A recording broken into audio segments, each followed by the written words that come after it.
Black Friday is approaching and you can buy more stuff and things, or invest in your sex life instead with Beducated. Beducated is the leading platform for pleasure-based sex education for adults.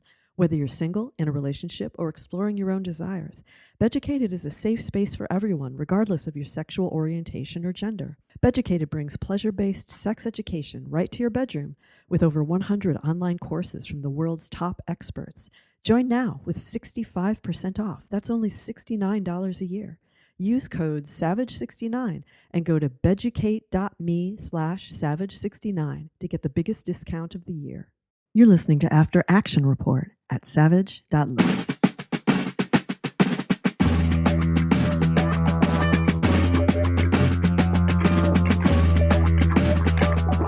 After Action Report. Welcome to After Action Report, where I interview someone who's tried something new. This next one, I want to say nothing to sneeze at, but it actually is kind of something to sneeze at. Joining us for this After Action Report, Ember. Ember, welcome to the show. Thank you. Great to be here. So who are you? Give us the brief bio. Who's Ember? Ember is the name that I use on Field. Ember is married, and Ember recently opened up her relationship to an E&M arrangement, ethical non-monogamy. Ember is also someone who has a sneezing fetish and has had that her whole life and has lived largely in secrecy about that. We don't talk enough about the sneeze closet. It's a deep closet. It's one that's kind of weird to be too out about because it's unusual, and it's also one of those things that happens a lot in everyday life. So, when did you first realize that sneezing was arousing or turned you on? At a very young age. It's honestly earliest memories. I have these memories of being turned on, although I didn't have, obviously, that frame of reference for what it was when I was 4 years old watching Sesame Street. It's crazy how kinks work, isn't it? You talk to people who are into bondage and they were tying themselves up when they were 5. You talk to people who were into spanking, they were obsessed with it before they hit puberty, before they knew what their sexual orientation was. They kind of already were consciously or retroactively consciously aware of what their kink was. And that was true for your experience of a sneezing fetish, a sneezing kink. Totally. It's funny that you actually say it that way, because that's the way that I've described it to recent partners, is that it was almost more like an orientation for me early on, because I knew I was into that far before kind of human bodies started pinging on my sexual radar. So it took me a while to figure out which side of that spectrum I fell on, because the sneezing was so much more innate and earlier than anything else. All right. When we have people on for After Action Report, we ask them what it is that they did, but it seems like you did a whole bunch of things all at once. You opened your previously monogamous relationship, began to explore ethical non-monogamy, see other partners, and your sneezing fetish all at once. You really got the bundle there. Yeah. It's been a real crazy couple of months here, but a positive one. So your husband, has he been accommodating of your sneezing fetish? Is he GGG? Very. And I owe a great debt of gratitude to him, because he was the first person I really encountered that I felt that with. I hadn't admitted it to many people, and I had some negative experiences with earlier sexual partners. And so when I met him, I had the lay the kink cards on the table conversation super early. And I'd say he was confused but amused when I first brought it up. Which is I think it's a fine reaction to a niche kink. Yeah. I'd take confused and amused, but talking and engaging over disgusted and repulsed, which is the reaction a lot of people have to a partner laying a kink card that's unexpected down on the table.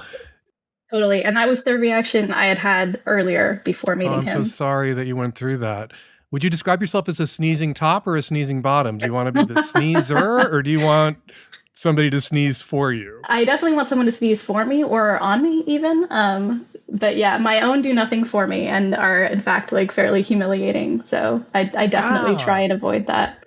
So I've talked to people with sneezing fetishes once in a while. It is a very rare kink, but not so niche that in 34 years of writing Savage Love and 20 years of doing the Lovecast, I haven't spoken to a few sneezing fetishists, but most were sneezing bottoms, because there's something about so many kinks, so many fetishes are about a loss of control. And really an orgasm is a kind of loss of control. When you hit that point of orgasmic inevitability, you're not in control of your body anymore for a minute. And a sneeze is very like an orgasm in that way. But the sneezing fetishists I've spoke to in the past were sneezing subs. They wanted to sneeze. I'm honored to speak for the first time to a sneezing dom. Yeah, honored to be here. But yeah, it's all about watching. I mean, it's largely about the noise, but the watching too. It's like the inevitability, the kind of vulnerability, the struggle, the release. It, like you say, there's a lot of parallels to orgasm. And how do you induce it? Good question. So the method that I have been using recently with partners is this Indian, technically it's marketed as a decongestant. It's sold in pharmacies in India. It's called chickney. And it's well known in the sneeze fetish community, but you have to import it. This sounds like the safest and most benign form of chemsex I've ever heard about. That you're not using crystal meth, that you're not using K or G, you're using smelling salts, basically, from India to get your partner on your orders, on your command, to sneeze for and on you. Is that it? Totally, yeah. My husband's favorite method is using a little plastic clothing tag. So like the tags that connect the price tag to your clothes. We save those religiously when we buy anything, and those are good for a little manual tickle. It's a little less intense than the chickney. Okay, so your first new experience, your after action report, is getting to do this with somebody other than your husband for the first time in forever. How did that go when you shared this? Because in the past, with partners before your husband, you shared this, you were shamed by kink shamers, had bad reactions. Now you've gone out there and you've done it with somebody new, and how was it received when you told this person what your kink was? And then how did it go getting to do your kink with somebody who wasn't the husband? So I've done it now with two people, and both people were fascinated, which was very gratifying, and very interested to learn more. The first play date I had, he's very kinky in his own ways, and so he kind of understood innately the idea of kinks, and in a way that I'd say even my husband hasn't related to, just because he's fairly vanilla beyond indulging me. So that was very gratifying. I don't know, I felt very seen, I think, in a way that I haven't ever been before.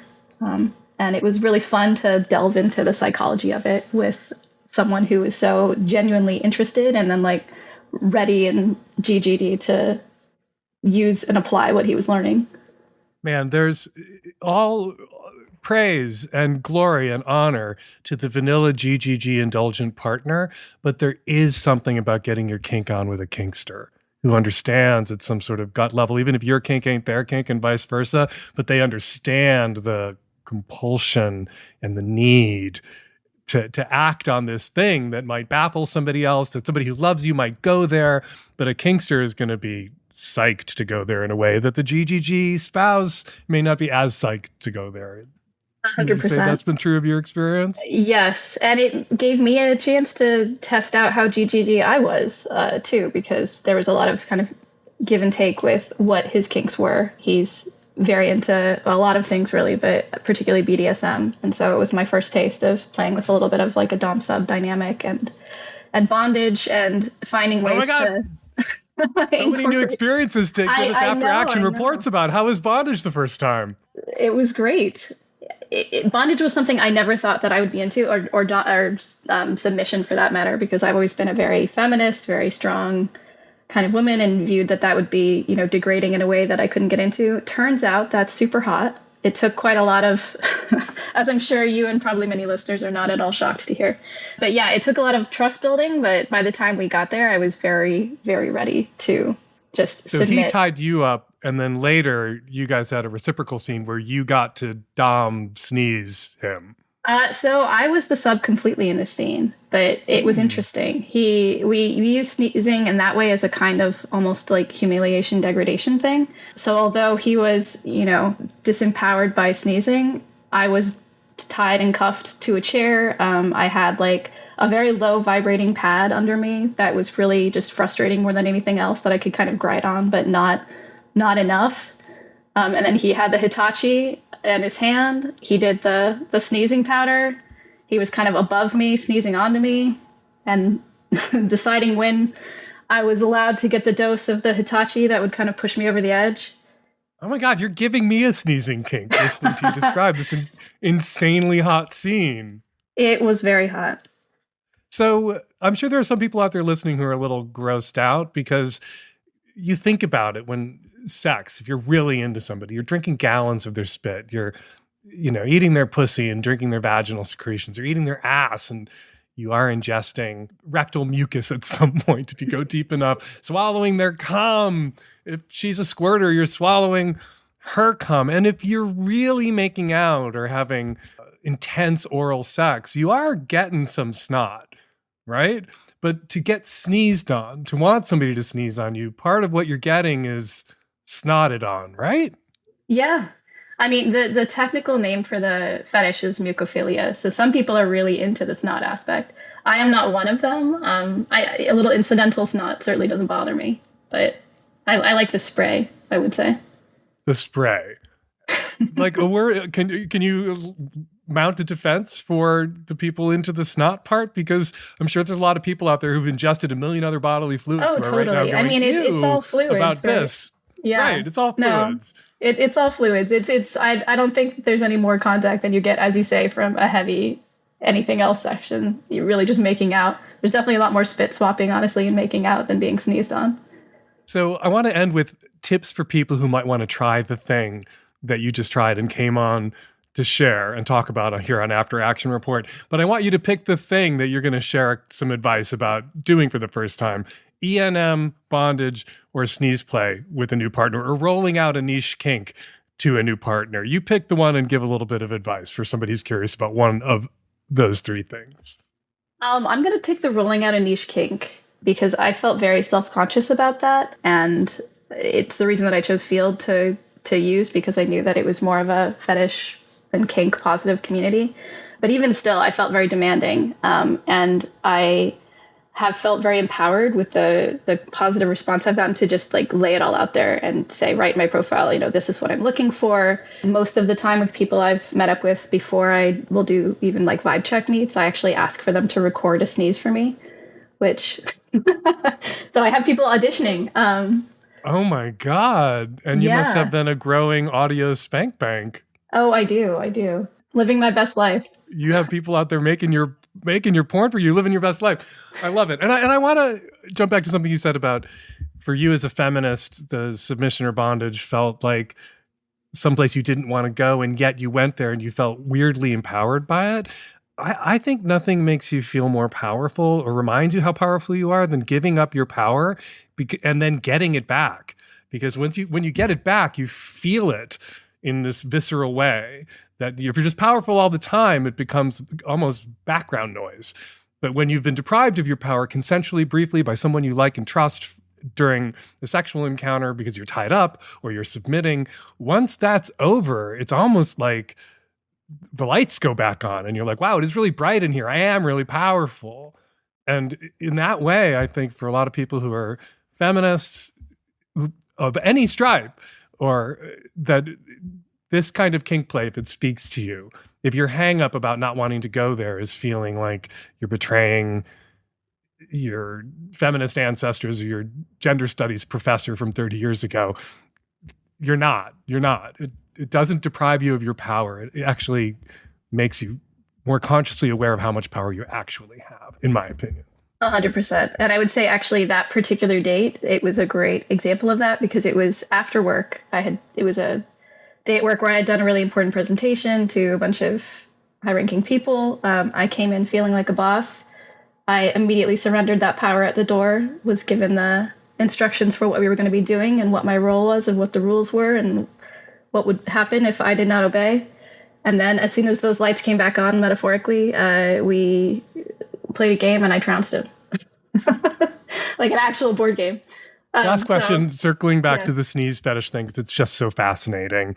Do you have sex with your husband without sneezing being incorporated? Is this something you need to be a part of every sexual encounter? Or is it something that you're always thinking about? Maybe it's always playing in your head, but you only need once in a while during sex play. I don't need it every time. At least I don't need it in real life. I would say that I am evoking it in my head most of the time. At least the first time I'm coming. Sometimes if it's like, a long sex session and there's multiple orgasms, then like kind of as it's building, it's not as necessary, but it's usually at least mentally involved. You're in an elevator, somebody sneezes. Is that hot or?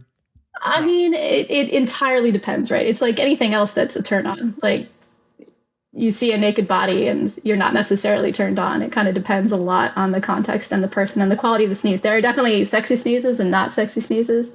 And it's not necessarily for the reasons you think. It doesn't necessarily have to do with the attractiveness of the sneezer, but of the sneeze itself. What makes a sneeze sexy? We'll end here. I could talk to you all day. What makes a sneeze hot? So it's a lot about, it's like the structure of the sneeze, basically. There needs to be kind of a story to it. So the worst kind of sneeze is like, there's this old SNL sketch with Will Ferrell doing a man sneeze and he's just kind of shouting. That's, in my opinion, tastes vary, but that's the worst kind. It's just very like loud and harsh and sudden and quick. I want like a big buildup, lots of breathy, like the term we use in the fetish community is hitching breath. Uh-huh. And you kind of see it. People trying to not sneeze. Yeah, or just like slowly succumbing to it and then building up to that big release. I have had moments where I felt like I was going to sneeze and I learned a new word today, always learning from my listeners and readers. I began hitching, like, and then it didn't happen. It kind of passed. Like, is that like the ruined orgasm of sneezing fetish? I think it's just that? Like, that's sneeze edging, right? I mean, snedging. Yeah, my husband will do that intentionally just to bug me, to like get me going. Ember, thank you so much. This is the longest after action report we've done, but there was so much action in your action after report. Ethical non-monogamy, opening your marriage, BDSM, dom subplay, and sneezing. You ran the table. Thank you for coming on the show. It was a pleasure to speak with you. And if I had some sneezing powder, I'd sneeze for you and you could rate my sneeze. Maybe you can come back on the show and we'll try that. With pleasure. Thank you so much, Ember. Are you our next guest here on After Action Report? Send your story of a new experience, good or bad, or meh, to q@savage.love with the subject line After Action Report, and we will check it out. Thanks for listening, everybody. After Action Report.